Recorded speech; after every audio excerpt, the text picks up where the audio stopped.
Hi friends! Today is the start of my birth month, and I decided leading up to my birthday I want to try something new or different every day. I have a friend who sent me a link to some free or cheap ideas. One, take a new route to work. That's a little difficult because there's only one way down my stairs to where I edit videos and to my piano. Two, kiss in the rain. Yeah, where we live, most kisses, I think, are in the rain. Attempt meditation. Yeah, I'm really bad at that. I just tend to have feelings like, is this over yet? Create your own cocktail. I don't drink, but I could make a new smoothie, maybe. Make an origami animal. That's a possibility, and I have a friend who could probably teach me how to do that. Get ordained. You know, when you get ordained online. I had a friend who asked me to do that for her wedding, and I didn't feel comfortable with that, so I declined. Get fitted for a bra. I got talked into that one time, and I was filled with regret. Now when I'm bra shopping, I just tell them I don't need help, so I don't have to relive that. Hike a new trail.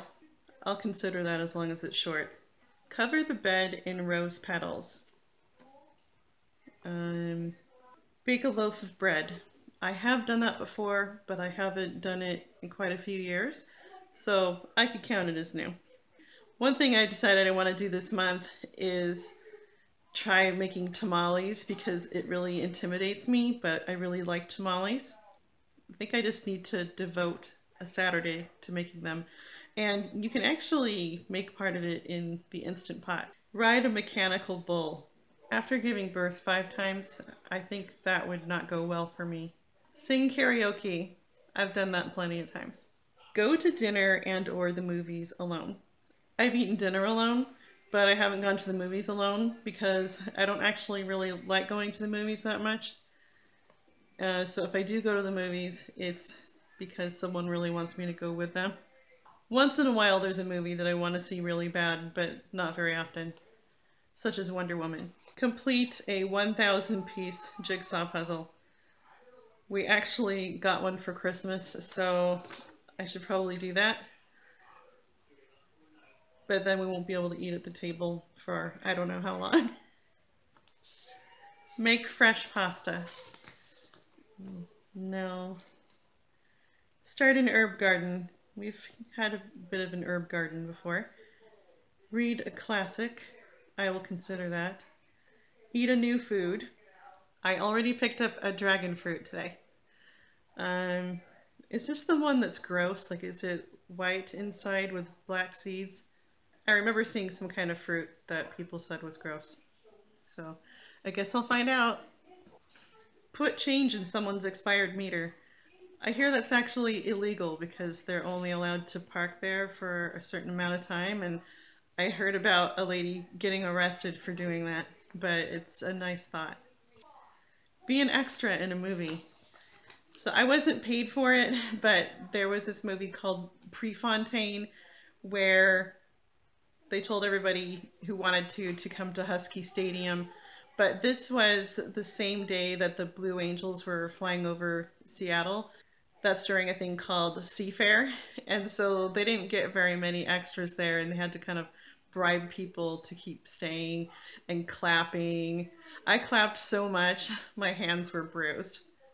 And I didn't even know that was possible. And I didn't end up winning anything in the raffle. The only reason why I stayed was because my husband and I were engaged at the time. And I actually did that by myself. Like, I didn't bring any friends with me because no one wanted to do it. So we had to wear 70s clothes. And anyway, I wanted to win a honeymoon. So there was like a trip to Europe or something, and we had no honeymoon planned. What I did win was the worst sunburn of my life. I was there for 12 hours. And if you watch the movie, you can't see me anywhere. I'm just in a crowd and it's not focused on the crowd. Leave a love note on the bathroom mirror. I can do that. That's a nice idea. See a foreign film. I've seen a couple foreign films. I remember being under the impression that not rated meant acceptable for TV. and it didn't turn out that way. Write a letter to your future self. Dear future Sarah, you're old. Surprise someone. That's another thing that I kind of do on a regular basis. Play 20 questions with your partner. That sounds fun. Dance on a bar. I'm not sure if they take kindly to that. The only bars I've been to are like a bar inside a restaurant when you want to get the happy hour appetizer prices. But I get water. Be a tourist in your own town. Okay, that sounds fun. I feel like there are things that I haven't seen in my own town. Hug a redwood, or it can be some other kind of tree. And I have hugged trees here. Be an organ donor. I still need my organs. I could register to be an organ donor, but I don't plan on dying this month. Handwrite a letter to someone special. I like that one. I'm going to do that one. Write a haiku. I can commit to writing a haiku. Learn to juggle. Feed a homeless person. I will do that with a friend. I don't feel safe going alone and finding the homeless people in my town who hang out on the trail. Not too long ago, someone was arrested on that trail for being indecent. Change your hair. I feel like I already made my big hair mistakes in the 80s and 90s. Really bad perms. The 80s bangs with the Aquanet and stuff. I'm not sure how much of a change I can commit to. I have a really hard time changing my hair. I just like it to be low maintenance. I don't want to have bangs anymore. Learn to change the oil in your car. Do a charity walk. I don't know of one going on this month, but I would consider walking in some kind of event in the future. Read the book before the movie. It's not likely. Knit a scarf. That actually sounds really stressful to me. I'd much rather take on the tamales. Donate clothing. I've been doing a lot of that lately. Contact someone with your own name. Like, just find someone on Facebook who has the same name as me. That's not creepy at all. I actually do have a friend whose married name is the same as my maiden name, but I can't really count that. Make a YouTube video. No, that sounds boring. Entertain the elderly at a nursing home. I've actually really been wanting to do that, so that is a definite yes. Make a homemade beauty product. Yes, I will do that. Perform a magic trick.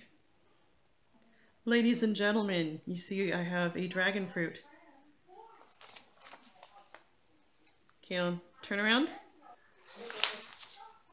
It disappeared! Give blood. Yes, our church has regular blood drives, and I would like to do that because blood transfusions kept my friend's daughter alive for years, and I would really like to be a part of that. Write a thank you letter to a company. I like that one. Do one thing you're afraid of. Go 24 hours without internet, radio, or television. I can quit anytime I want to. Run a themed 5K. The theme being Sarah was running and she died. Sleep under the stars. Technically, I do that every night. No thank you. It's freezing outside. Learn to use chopsticks. I also refer to that as the starvation diet because I can't actually get the food in my mouth. Okay, that's all of the suggestions. I will come up with some of my own, and I'm not going to make a video about it every day. I'll probably do a few days worth at a time and update everybody. So I'm going to eat this fruit now and see how that goes. Okay, here's the inside of the dragon fruit, which is what I was thinking it was. Kind of looks like kiwi's disgusting cousin. And I had no idea how to pick out a good dragon fruit, just like I can't ever pick out a good mango. I feel like I'm about to eat bugs.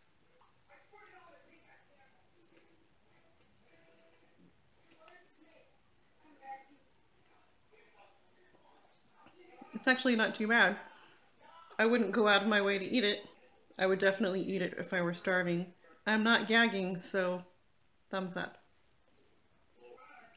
My chewing has gotten so much louder ever since I had my wisdom teeth out. I feel like a freak.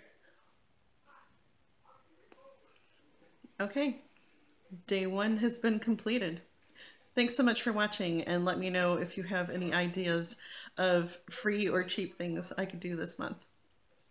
The very next night, I went to dinner with friends and was telling them that I was kicking myself for not getting gas at home because I didn't like pumping gas in that area. My friend told me that there was a Shell station up the street, so I looked for that, and as soon as I got out to pump gas, this guy approached me, and I could tell he wanted me to feel safe while he was asking because he kept his distance, but he asked if I could help him.